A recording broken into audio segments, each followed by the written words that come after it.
les Américains se trompent en croyant qu'en bombardant le Nord, il pourra gagner la guerre dans le Sud. Jamais, jamais, ils gagneront cette guerre. Jamais, jamais, nous survivrons. Parce que notre guerre, c'est une guerre patriotique, c'est une guerre juste, et nous sommes décidés à lutter, que ce soit 5 ans, 10 ans, 20 ans ou davantage, et nous gagnerons cette guerre, parce que nous sommes justes, et parce que nous avons le soutien de presque tout le monde. Vijay Prashad, I'd like to talk to you about another book that you recently published, a selection of Ho Chi Minh's essays. It's called Selected Ho Chi Minh. I found it fascinating. And speaking of the Soviet Union, one thing I did not realize is Ho Chi Minh's connection to Russian revolutionaries just a few years after the Russian Revolution. See, Ho Chi Minh comes from basically a Confucian patriotic family in the center of Vietnam. And he, for good reason, is sent off to study in the French education system inside Vietnam. Because his father believes you got to learn the best modern skills. And, he's a free-thinking man, actually, Ho Chi Minh's father. Eventually, he ends up in France. And he's greatly disappointed by the failure of French republicanism, the idea of liberty, equality, fraternity. Why is this not applying in the colonies? Racism plays a role, all of that, brutality. I mean, the French colonial experience in Vietnam was marked by a great deal of violence. And Ho Chi Minh writes about that. He documents that while he's in France. But he's disappointed, and in France, he meets the communists. And what interests him about them isn't Marx's writings and all that. He's fascinated by Lenin because Lenin makes some real advances for the left movement. Lenin makes the argument that all left movements must support the right of the colonies for independence. He doesn't hedge. He doesn't say that these places are backward and need to be governed. He's like, colonies need to be independent. So this is separate from what Marx would say. Well, Marx supported colonial uprisings, in India and so on. But Marx never made a political judgment. He supported the uprisings. He wanted the Indians to defeat the British. He had very great compassion for suffering. He was in favor of the North in the U.S. Civil War because he wanted slavery to be destroyed and wanted the black workers in the United States to get complete freedom. In Capital, Marx writes that the worker in the white skin cannot be free without the worker in the black skin being free. It's a powerful line. So Marx was not against it, but he didn't conjure up a kind of political universe, which Lenin did, because Lenin wrote these essays on the right of nations to self-determination in 1915 and 16. 1916, he wrote a text on imperialism. A lot of this stuff was not available to Ho Chi Minh. He had not read them, but he had read articles about these ideas. So inspired, he went to Moscow, where after the revolution, he became a teacher at the School of the Toilers of the East in Moscow and was himself trained in Marxist ideas and in communist practice and so on. And there he basically commits himself to a life of liberating Vietnam because he says, look, and this is something he learned from his father, we don't want to return Vietnam to the monarchy. We don't want to go backward. We don't want to restore the monarchy. We want to go forward. But unlike his father or that generation of nationalists, we don't want to establish French liberalism in Vietnam because French liberalism means the continuation of poverty for the people, because he saw that in France. We want to transcend this. We want to create a kind of socialist Vietnam. That realization comes to him when he's in Moscow in the 20s. And he sets up, the Vietnamese Workers' Party and so on. See, Mitch, I'll just put the camera back a little bit. One of the reasons I was very keen and had started this project actually in 1996, a long time ago, I was very keen to do this book for a couple of reasons. One, Ho Chi Minh is not given the due consideration that he deserves as a world historical figure. He's an incredible person who led a people who were wretchedly poor to fight for their freedom and their liberation. Just in terms of his history, there are several biographies of him, but really he's not up there in the pantheon, as it were. But secondly, I was very upset in reading comments made by people about how somebody like Ho Chi Minh is not an original thinker. They're doers. I see this a lot. Che Guevara, he's a doer. Fidel Castro, he's a doer. Every time we encounter an African, Latin American, or most Asian leftists, they're considered people who do things, not who think. The only exception is Mao. That's why I said most Asians. Mao is the exception. And that's partly because from Mao came this tradition of Maoism around the world, where people constructed a theory. But in fact, Ho Chi Minh was also creating a theory of the Vietnamese revolution. And I was very keen to lift this out. There are people, and we've talked about this before, Jose Carlos Mariátegui, trying to develop a theory of revolutionary movements in the Americas, where the indigenous people play a key role. That's in Mariátegui's 1928 book. Ho Chi Minh, because of his career, never had the time to sit and write a book. But that doesn't mean you don't have a theory. He's operating with a theory. So I wanted to select key texts, including his class notes from the classes he taught in China in 1927, which had never been published outside Vietnam, outside Vietnamese, actually. It was translated for this book. I wanted to select what I thought was a good collection of his writings, his letters, speeches to the elders, speeches to kids, to extract a theory of Ho Chi Minh's approach to the world. And that's what I spent a lot of time. That's why it took so long to do, because I spent years and years trying to understand, what is this man thinking? Not just what is he doing. It's not just a biographical account. What is he thinking? Because after all, thought doesn't just happen in the Atlantic states. Thought also happens in Vietnam, in Burkina Faso, in Peru, and so on. And so I wanted to really spend time tending to this extraction of thought from a person's marginal and sometimes not so marginal writing. What was he thinking? So he looked at Vietnam and he felt, look, frankly, there can be no advance in Vietnam unless the agricultural question is solved. And related to that, there can be no agricultural reform unless Vietnam is free from imperialism. In other words, unless the Vietnamese economy is somehow cut off from its dependence on the West. So he began to develop an argument which, 25 years later will be also developed in Latin America, and it's called dependency theory. It's the work of people in the Middle East, like Samir Amin and others. They came up with the same kind of ideas. His idea was that because the French dominate the economy, even if France leaves, French tentacles will be in the economy.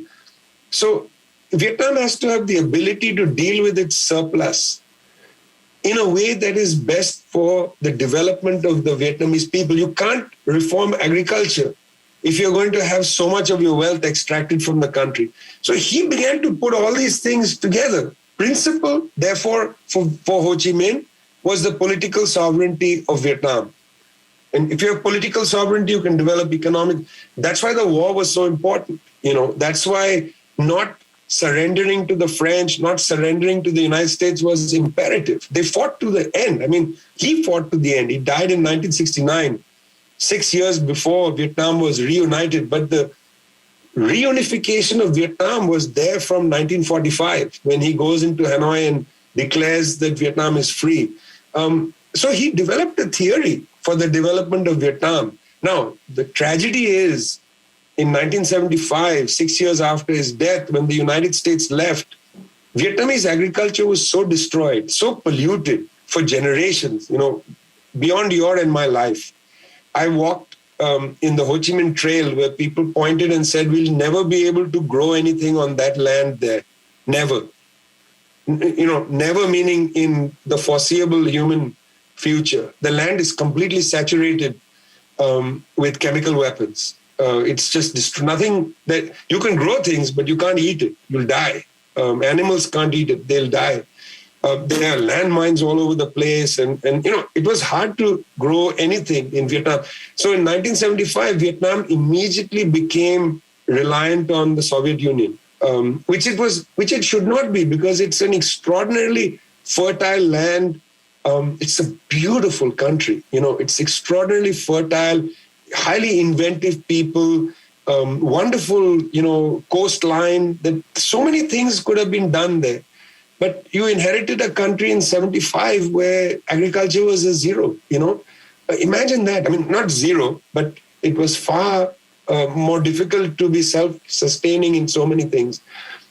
And so a poor country like that had to go into, quote unquote, opening the economy. So many of the ideas of Ho Chi Minh could never be put into practice, not because you couldn't experiment with those ideas, but because by the time Vietnam was reunified, 30 years after declaration of independence, the land had been destroyed. So what's the point of land reform when the land itself doesn't exist? When Ho Chi Minh went to Russia in the 20s, did he get to meet and know Vladimir Lenin, or was Lenin had already died by the time he got there? Well, when Ho Chi Minh arrived in Moscow, Lenin was incapacitated.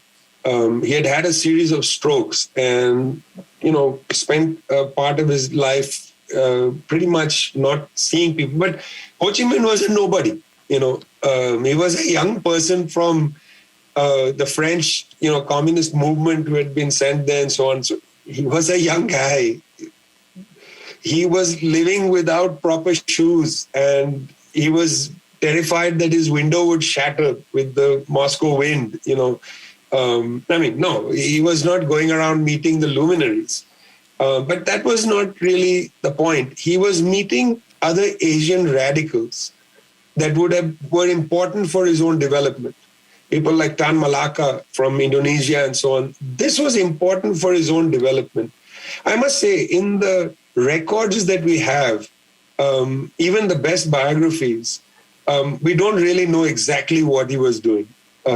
Because the records are not that great, partly because he was not some leading figure. Yeah. The records are not that great. On the other hand, we have his own reflections. He wrote a book while he was in Moscow, a book on French colonialism, which is a real indictment of the French behavior, not just the numbers of wealth and so on, but behavior. The beatings, the killings, summary executions, and so on. That really moved him, And what's amazing, Mitch, about that generation is Ho Chi Minh had complete clarity about the brutality of the French, and yet he was not against the French people. So interesting, Even in I collected after independence in 45, he writes to the French who are living in Vietnam and says, we welcome you to remain here. We don't have any problem with you. Even though yesterday you were beating people and kicking them and shooting people with impunity, we don't have a problem with you. This is the one thing about Marxism. What Marxism gave a lot of these independence fighters is they didn't turn around and hate. It's really interesting. They understood that structures put you in a certain place and so on, And I appreciate this element of Marxism. Marxism, in its interpersonal thing, has a lot of problems. I grant that. It can create a certain kind of arrogance as well and so on. But in this, there is something beautiful. Ho Chi Minh was a beautiful man. His letters to children, his letters to the elderly, he was really, really interested. And this is the part of the theory that I wanted to emphasize. He was really interested in how important it is to change the human personality, how important it was to create solidarity, compassion, what the Vietnamese call collective mastery. how we can learn to join with others to change things in the world.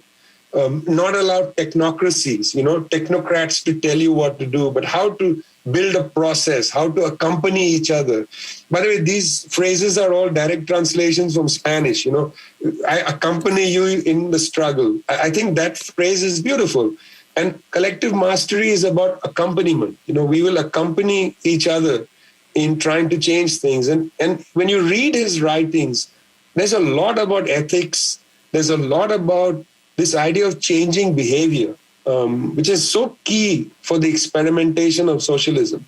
I don't know how he's seen globally, perhaps especially the global South, but at least in the Western world, he's not quite remembered as this icon, say, the way someone like Che Guevara is. Well, that's a pity. And that's what, in a very small way, I'm very much hoping to change. I'm a super big proselytizer for Ho Chi Minh, because there's many reasons. One, I just find him to be a captivating person. He was also funny. He always smoked American cigarettes. He smoked Lucky Strikes. And he would say that, that's my capitulation to the American. And when he talked to people, he would always play with the cigarette, unlit cigarette in his hand, and he would play with it, in that way. I find that lovely. There was a Cuban filmmaker, Santiago Alvarez, who went and made a movie in the last year of Ho Chi Minh's life called 69 Springs, 69 Primaveras. And he has this lovely video of Ho Chi Minh playing with a cigarette, talking to people and so on. He was a great talker. He talked to people a lot. He listened a lot. Everybody who met him said he was a very keen, he was very curious about people and so on. These are things that I think it's important for young people who enter the left to learn about these figures. Look, there's a phrase in Vietnamese that Ho Chi Minh used a lot called patriotic emulation. You got a member of the left has got to present themselves in a certain way that other people want to emulate them. They want to be like them, And I personally find the Ho Chi Minh that I know to be somebody worthy of emulation. And I want others to know him so that they too would learn to emulate him, to be curious, to be kind, but also to be firm, to be clear about what you're doing without being arrogant. And, sometimes on the left, we cringe when we talk like that about emulation, character, ethics, morality. He had no problem talking about morality, ethics, character, things like that. And the reason we have to talk about it is because we are also the clay that we come from. And that clay has to be transformed. We have to keep trying to be better people. Nothing other than that. And Ho Chi Minh teaches that. Talk to me about Ho Chi Minh's relationship to Mao Zedong. Yeah, so talk about the problems in the left. Ho Chi Minh was in China for many, many years, 20 years, in and out of China and the Soviet Union and so on. He was in Hong Kong. He was in prison both in Hong Kong and in China, Republic in China. He saw firsthand the tension between the Kuomintang, the Republican element, and the Communist Party. He experienced that firsthand. He knew the difficulties. And in his own movement, he was fortunate that the French came in and destroyed the nationalist organizations so that all the nationalist energy went into the workers' movement. That way Ho Chi Minh was lucky because the same thing didn't quite happen in China, where the nationalists and the communists continued to battle it out right till 1949 when the nationalists decamped to Taiwan. No, Ho Chi Minh was fortunate that by and large the nationalists were wiped out by the French in a kind of strategic mistake because the French didn't quite understand divide and rule. Anyway, he had a close relationship with the Chinese communists right up to, in a way, the 1945 period. The Chinese communists assisted the Vietnamese. They helped build their party and so on. I think there were some differences that cropped up, but to be honest with you, Mitch, I don't actually think these were between Mao and Ho Chi Minh or between the Vietnamese and the Chinese. Yes, in 1978, China and Vietnam fought a border conflict, but that had much more to do with the Sino-Soviet dispute. Vietnam was a very close ally of the Soviet Union, right, from the 1945 period, but intensified after 75. And the Chinese, from at least 1972, one of the plans that Henry Kissinger and Richard Nixon tried to hatch was to make this alliance with the Chinese to prevent resupplying across the China-Vietnam border in the crucial last years of the war. Because I think Kissinger's theory, which is a pretty intelligent theory, is if you can shut off the supply lines in the north, then the Vietnamese Revolution cannot fight against the United States. Of course, they were wrong because by 1972, 73, the Vietnamese didn't need resupplying from the north like they had earlier. And, they were able to defeat the United States in those years. But there was a way in which the United States also was cultivating its relationship with the Chinese to, create problems between the two countries. So I actually feel between Mao and Ho Chi Minh, their personal relationship was not problematic at all. But again, I don't think that they saw each other either as adversaries or close allies or anything like that. I mean, in this whole period, Mao was an enormous figure after 1949, enormously major figure in world affairs. And Ho Chi Minh didn't have that kind of, standing. He was an interesting person, he's a super humble guy. And, Mao was a titanic figure and allowed himself to be even more titanic, you see, in the Cultural Revolution and so on. But Ho Chi Minh was against allowing himself to become an icon. There was more iconography of Ho Chi Minh in the New Left movement in Europe, United States, South America, and so on, than Ho Chi Minh, in fact, allowed in Vietnam. What were Ho Chi Minh and Mao's ideas of communism similar? And when we say Maoism, would Ho Chi Minh see himself akin to ideas of Maoism, quote unquote? See, one thing is when you read the sections in the selections from Ho Chi Minh himself about agricultural reform in Vietnam, there's a couple of things you'll find immediately. Firstly, that they built their theory from the facts. So it wasn't that what's the theory and how do we apply it? It's what is the facts on the ground and how do we use our values, our basic conceptual apparatus, the understanding of the role of the landless workers and so on, the proletariat. And so they build the theory from the facts. Secondly, in those texts, it's very clear that this is in the reforms in the 1950s in the northern part of Vietnam, agrarian reform, that they have already studied what has happened in China and they try to avoid the mistakes of China. So they write very openly in their party documents, Ho Chi Minh authors them, I added them in the book, where he refers directly, he says that in China this happened, this is a good thing, this is not, and so on. So it's not a question of is Ho Chi Minhism like Maoism. It's that because they are parallel processes and they knew each other well, and they had, particularly the Vietnamese followed the Chinese historically. Even though Vietnam, the revolution is in 1945, 4 years before in China, the Chinese accelerate land reform. It's one of the great accomplishments of China, is the distribution of land, the getting rid of landlordism, and so on. People don't understand, getting rid of landlordism isn't just an economic act. It's an act of social life. Then if you are a serf, you are no longer bonded. You are a human being. You have capacities and so on. It's an incredible civilizational change in the countryside. When I first went to China with my mother in the 1980s, I remember comparing it adversely to India, because in the Chinese countryside, you didn't see peasants hunched over, bowing to people and so on. They were walking free. It wasn't a rich country, but I didn't see people slouched down and subservient, and like you see it in India, where feudalism till today continues of that kind.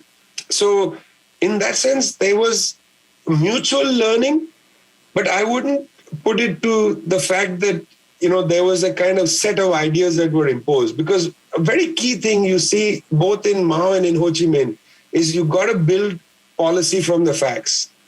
And therefore, clarity about the facts is very important. And when you read either Mao on agriculture in 1927 or you read Ho Chi Minh, it's very clear that they are trying to analyze what is the actual reality on the ground. And therefore, based on that assessment, what do we want to change? How do we change it, and so on? Something I found fascinating was that Ho Chi Minh would translate a number of books, Russian books, or books written in Russian, or maybe even German as well, because I think he translated Marx and Bukharin into Vietnamese. He himself translated a number of books into Vietnamese. So that generation of communists were quite amazing. Firstly, it's most likely that he translated them from French. Again, we have very scant information. I would let you know. Some of it is from the existence of the text, letters, and so on. That generation was amazing. They were in the middle of, we have that in India. Our leaders will be underground, fighting to build some sort of peasant organization. And at night, they are sitting and translating into Malayalam, Marx Capital Volume 1, Initially, a lot of these translations were done, especially by Ho Chi Minh, for teaching in their schools, for political formation. That's why they did the translation. You translate Bukharin ABC. Why? Because you want to use it as a textbook in your school. So they were not translating for the sake of translation or for publication. They were translating for their political schools. In that sense, these were pretty amazing people because, leading a revolutionary process is not just about fighting to overthrow the past. It's also about building a core cadre of people, who are going to go out there and organize. It's a bunch of sad stories because the fruit of a generation trained by Ho Chi Minh in China were all killed by the French. I tell some of their stories in the introduction. Hai and others, they were trained in Moscow, trained in Ho Chi Minh schools, go to Saigon, build an organization, start, building trade unions and so on, picked up by the French, executed. And then before they executed, they write on the walls of the prison cell, tell the party I was loyal till the end or whatever. These are incredible people. They killed at 27, killed at 28, killed really young, executed, generation of them. We don't have them in our historical memory, Mitch. A revolution doesn't just take place. Generations of people sacrifice themselves one way or the other. They give up personal advancement, career, and so on, family life. There's a lot sacrificed toward building that new society that they dream of. I feel very sad when I think about people like that. And these are people that they trained in these schools. The training of cadre in schools is a key part of building a revolutionary process. And it's for that he was translating. It's how to build this cadre, taking people from rural areas with no education. You had to first teach them to read and write.